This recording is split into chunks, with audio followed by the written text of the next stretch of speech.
चरणों में श्रद्धासुमन अर्पित करते हैं, धन्यवाद देते हैं जहां जी को कि उन्होंने हमें यहाँ से प्रभारी घोषित करके आज आप लोगों के बीच में बोलने का मौका दिया। और आज के कार्यक्रम के मुख्य अतिथि हमारे पुराने साथी पूर्व वैसी आदे लालचंद निषाद जी। और जब हम लोग पढ़ रहे थे उस समय जिला पंचायत के अध्यक्ष हम लोगों के उस समय नेता थे आदरणीय भगवान दास जी, और बाद में विधायक भी हुए। आज विशिष्ट अतिथि के रूप में हमारे बीच में हैं। हम इनको भी हृदय से धन्यवाद देते हैं और इनका भी स्वागत करते हैं अपने विधानसभा में। हमारे जितने भी विधानसभा के साथी हैं, जो अध्यक्ष जी के नेतृत्व में जो हमारे जिले के अध्यक्ष हैं, आदरणीय अध्यक्ष जी के जय हिंद गौतम जी के नेतृत्व में काम कर रहे हैं, उनको भी धन्यवाद। और विधानसभा के हमारे अध्यक्ष, पहले पंडित वर्मा जी हमारे अध्यक्ष थे, आज भी एक दिन पूरी पंडित वर्मा जी लेके चलते हैं, इनको धन्यवाद। और अतीक भाई जितनी मेहनत कर रहे हैं, अतीक को जितना धन्यवाद दे अपने पूरे कैडर को लेकर पंडित वर्मा जी को भी साथ लेकर चल रहे हैं, इसके लिए इनको भी धन्यवाद। अभी हमारी बहन गाना गा रही थी, इनको भी बहुत बहुत धन्यवाद देते हैं। और जितने साथी हमारे मंच में, उन सारे साथियों को एक साथ सामूहिक रूप से धन्यवाद देते हैं। हमारे विधानसभा के सम्मानित तमाम बुजुर्ग यहाँ हैं, नाम ले बहुत समय लग जाएगा। तमाम नौजवान साथी हैं, जबकि हमने किसी से कहा भी नहीं था। मैं जानता था कैडर का कार्यक्रम है, अतीक से बात हुई थी, उन्होंने कहा मंत्री जी कैडर का कार्यक्रम, अध्यक्ष जी ने मुझसे ही कहा, नहीं तो आप आज यहाँ रहते तो हम जानते हैं सेकेंडारी पूरा इलाका बड़ा होता आपके बीच में, हमारा गढ़ माना जाता है। पंडित वर्मा को मैंने फोन किया, पंडित वर्मा मैं सेकेंडारी आ रहा हूँ, सर जो घर अपने खाना वाना खा रहे थे बैठे, इनको भी हमने फोन किया यार सेकेंडारी में यार हम अभी कार्यक्रम है कुछ। इन्होंने कहा मंत्री जी मुझे कोई बताया ही नहीं।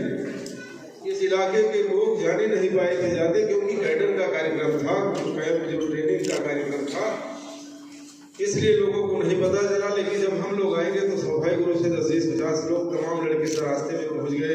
मनीष की पूरी टीम, यार मेरे से लड़के सब पूरी टीम लेके रास्ते पहुंच गए, हम लोग का नारा लगाने लगे मोटरसाइकिल से। इसलिए किसी दिन बहुत बड़े पैमाने पर हम लोग मीटिंग करेंगे। आज कैडर का कार्यक्रम है, अगली बार धुआंधार कार्यक्रम रहेगा जिसमें लोग अपने खुल करके अपने विचार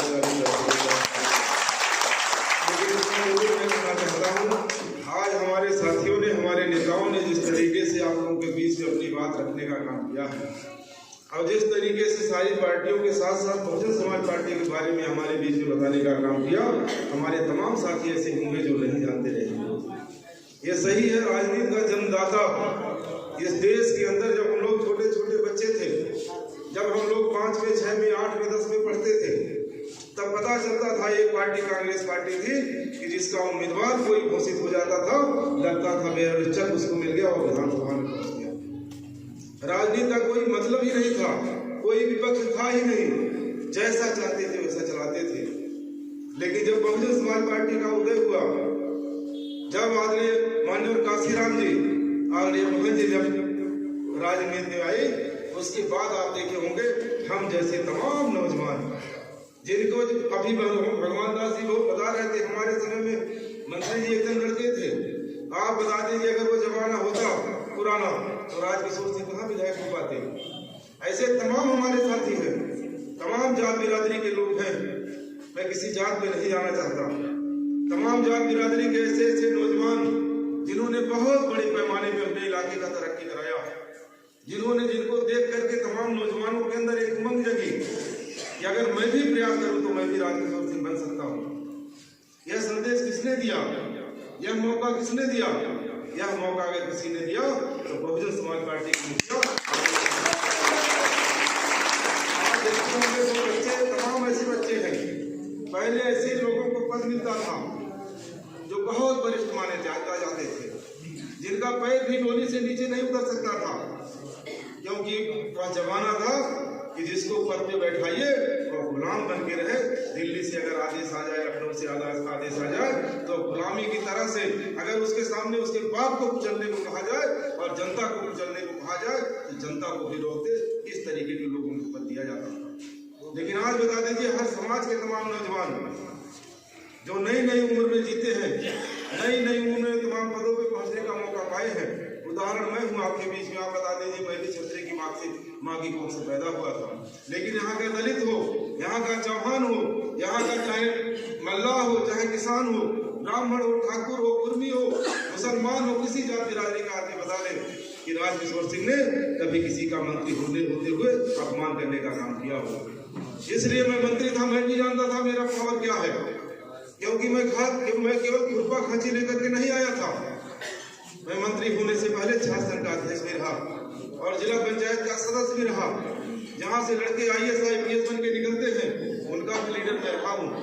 इसलिए मैं आपसे कहना चाहता था, मेरे पास भी अक्ल थी कि मेरा पावर क्या है। इसलिए साथियों, आपसे कहना चाहता हूँ कि वह पावर होने के बाद भी लेकिन इस विधानसभा का कोई फायदा नहीं हुआ है। माई का लाल जो कहते मंत्री जी कभी मुझे अपमान करने का काम मेरा किए।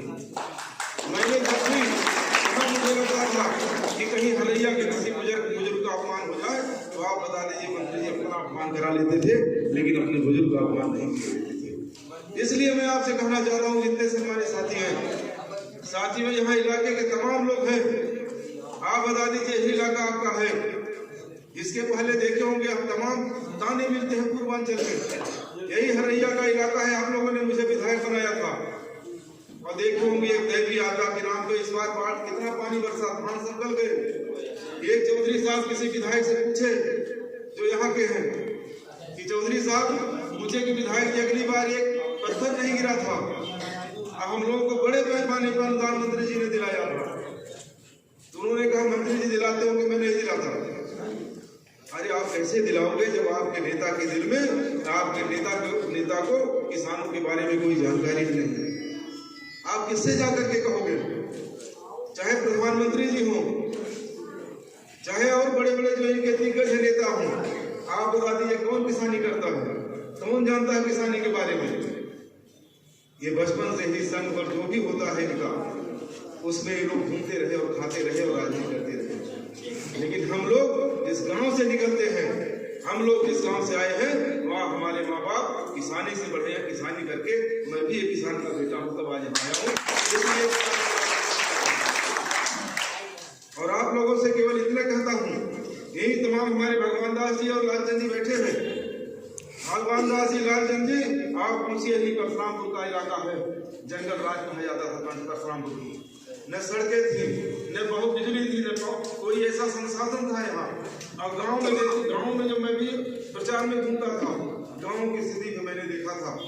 आप बता दीजिए तमाम गांव के गांव लगभग हम जानते हैं 50% से ऊपर गांव के गांव को हमने एकदम सुसज्जित किया कि नहीं किया। लोगों को पैरों में कचड़े नहीं लगते। लाइट बत्ती कहाँ थी आपके इलाके में? आज भी तमाम इलाकों में चले जाइए, हो सकता है 4 खंबा 10 खंबा गड़ा हो, आगे गाँव ऐसे पड़ा है। आप तमाम गांव में चले जाइए, 90% आज भी जिले के गांव होंगे जिनमें 75% इलाके आज सड़क बिल्कुल गांव में नहीं बनी होगी। इसलिए जो भी जितनी भी ताकत हमारी थी, हम जब चाहे विधायक में मंत्री हुए, जितनी ताकत थी हमने इस इलाके के लिए काम करने का काम किया था। और यही बस्ती जनपद में जब हम लोग बैठे थे, ऑलरेडी भगवान दास जी बैठे हैं, बता दीजिए कौन हरैया का नेता? एक सुखपाल पांडे जी दिखाई पड़ते थे बस्ती में, एक गणेश सिंह दिखाई पड़ते थे। हम जानते हैं बस्ती में जब जाते थे यहाँ के लोग नेता, हो सकता है कुर्सी ले पाते हो बैठने के लिए। लेकिन आज बता दीजिए हरैया का एक नौजवान, एक गरीब आदमी भी हरैया का अगर बस्ती जाता है तो वह सोफे पे बैठता कि नहीं बैठता है? बड़े बड़े दिक्कत वहीं खड़े रहते हैं। और हरैया का जो जाता है, जिसके पैर में हवाई चप्पल है, वो भी बैठ करके फल खाता है और सोफे पर और मंत्री से बात करता है नहीं करता। इसलिए हम आपको सुनना चाहते हैं, ये हुनर मेरा नहीं है, यह हुनर केवल मेरा नहीं है। अगर बहन जी की कृपा थी और आप लोगों का हुनर था। आप लोगों ने उस उम्र में, जिस उम्र में मुझे विधायक कौन कहे, मुझे प्रमुख नहीं बन पाते, उस उम्र में आप लोगों ने मुझे कैबिनेट मिनिस्टर बना करके जो प्रावधान किया था, इसलिए आज के डेट में इनके जितने सर्वे हो रहे हैं, आज के डेट में सारे दल के जितने सर्वे हो रहे हैं, उन सर्वे में हर चाहे जहां भी जिस चौराहे पे जो भी बाहर के लोग आ रहे हैं, यहाँ से दिल्ली तक मीडिया जो भी सर्वे कर रही है या सर्वे दिल्ली के जो लोग आ रहे हैं, वो सारे लोग हमको फोन करते हैं, मंत्री जी हमारे दल में चले आइए। आप बता दिए सम्मानित साथियों, चाहे वो भारतीय जनता पार्टी हो, चाहे वो समाजवादी पार्टी हो, आप बता दीजिए उन लोगों ने जितना मेरे लिए समाजवादी किया नहीं होगा, उसका 100 गुना मैंने समाजवादी के लिए किया था, 100 गुना समाजवादी पार्टी के लिए किया था। आप बता दीजिए कहाँ होते अखिलेश यादव मुख्यमंत्री और कहाँ होते मुलायम सिंह यादव मुख्यमंत्री? राजकिशोर सिंह का खून पसीना था जो मुलायम सिंह को मुख्यमंत्री मैंने बहन जी के ऊपर कोई एहसान नहीं किया था, उनका एहसान मेरे ऊपर था। लेकिन समाजवादी पार्टी के ऊपर एहसान किसका था? समाजवादी पार्टी के ऊपर मेरा एहसान था। आप बता दीजिए उसका हश्र क्या हुआ था? वह केवल मेरा अपमान नहीं था। हरैया के नौजवानों, चाहे वह किसी भी जात बिरादरी के लोग हों, वह अपमान बता दीजिए किसका था? आपके खून पसीने से मैंने उनको मुख्यमंत्री बनाया था। और जब मौका आया रोकने का, तो आप बताओ मुझे क्या रोकते? मैं एक व्यक्तिगत राजकिशोर सिंह को अगर देखे थे, एक व्यक्तिगत आप लोगों की तरह से एक आदमी है, लेकिन वो रोकने का काम हरैया को किया गया था, हरैया के नौजवानों को किया गया था। इसलिए मैं आप लोगों को कहना चाहता हूँ, यही भारतीय जनता पार्टी है। आप देखे होंगे अगली बार इनके दिल्ली तक के नेता मुझको कहते थे सांसद का चुनाव लड़ जाइए, ये चाहते थे राजनीति से मुझे खत्म कर दो, क्योंकि सारे लोगों को लगता था जो तेवर हमारा उस समय था। आप देखे होंगे उत्तर प्रदेश के अंदर, तो लगता था उत्तर प्रदेश में कभी कहीं किसी को मुझसे खतरा न हो जाए, एक खतरा महसूस करते थे। इसलिए मैं आपसे कहना चाहता हूं, अगर आपका भी अपमान हुआ तो आने वाले समय में जो हमें जमीन से उठा करके और इस विधानसभा को क्षितिज पे ले जाने का काम किया, वो बहुजन समाज पार्टी था, बहुजन समाज पार्टी थी। इसलिए आप लोगों को मौका है इस बार बहुजन समाज पार्टी के मुखिया का जो एहसान है हमारे ऊपर, हमारी विधानसभा के ऊपर, क्योंकि अगर मैं मंत्री न बनता, अगर वो मुझे मंत्री न बनाती, तो आज हरैया की पहचान पूरे हिंदुस्तान और पूरे दुनिया में नहीं होता। आज हरैया की पहचान केवल हरैया नहीं है, बस्ती जिले को जो लोग जितने लोग जानते होंगे, उससे लाखों लोग ज्यादा हम जानते हरैया विधानसभा। इसलिए अगर प्रदेश और देश में गणना होती है विधानसभाओं की, तो आप बता दीजिए अगले गणना विधानसभा हरैया की होती है नहीं होती है। इसलिए हरैया के सम्मानित साथियों, यह मौका है, आप हमें जिताएंगे, निश्चित जान लीजिए अगर हमें जिताएंगे तो बहन जी का जो एहसान है, उस एहसान का बहुत बड़ा प्रतिफल आप भी बहुजन समाज पार्टी को देंगे। इसलिए जितने हमारे साथी, क्योंकि बहुत समय हो गया हमारे नेताओं ने बोला और मालती राव ने बहुत अच्छा गाना भी गाया, गाने के माध्यम से उन्होंने सारा भाषण नहीं दिया था, लेकिन उसके बाद भी मौका, क्योंकि हमारी विधानसभा है, हम तो बोलते नहीं, लेकिन हमें भी बोलने के लिए कहा नहीं मंत्री जी आप भी बोलिए, तो मैं बोल रहा हूँ आप लोगों के बीच में। लेकिन इतना हमारा आप लोगों से अनुरोध है, मैं वादा और घोषणा की तो बात नहीं करता, लेकिन इतना जरूर है रैया के सम्मानित साथियों, आपको से कहना चाहता हूँ कि जिस दिन राजकिशोर सिंह सत्ता में आएंगे, उस दिन लगेगी रैया से पूरे उत्तर प्रदेश में दूसरी हवा चल रही है आपके बीच में, क्योंकि आपके बीच में मैं एक अदना आदमी रहता हूँ। मनीष हो चाहे रियाज हो, चाहे हमारे आपके गुरु जी लोग यहाँ कन्हैया बाबा लोग जो डांटते हैं मुझे, ये लोग बाबा डांट देते हैं। इसलिए मैं आपसे कहना चाहता हूँ, चाहे जो भी हो, जितने साथी यहाँ बैठे हैं, सम्मानित साथियों, आप जिस तरीके से मुझे कहते हैं मंत्री सुने ना, तो ठीक नहीं है। आप बता दीजिए किसी की हैसियत नहीं उत्तर प्रदेश में, किसी की हैसियत नहीं उत्तर प्रदेश के अंदर कि राजकिशोर सिंह को इस तरीके से राजकिशोर सिंह से बात करें। लेकिन आप लोग जब हमें किस तरीके से कहते हैं, तो मैं गौरवान्वित महसूस करता हूँ कि मुझे लगता है कि तरीके से आप मुझे सम्मान देने का काम कर रहे हैं। इसलिए सम्मानित साथियों, मैं बार बार कहा हूँ कि 3 बार आपके कृपा से मैं उत्तर प्रदेश का मंत्री बना हूँ। एक भाई था, वो भी हमारा मंत्री था, हमारी माँ थी, वो भी डिस्ट्रिक्ट चेयरमैन। जब तक यह दुनिया रहेगी, जब तक राजनीति रहेगी, पहले प्रथम महिला भगवान दास जी पहले जिला पंचायत के अध्यक्ष बने थे, और हमारी माँ महिला पहली जिला पंचायत की अध्यक्ष बस्ती की बनी थी।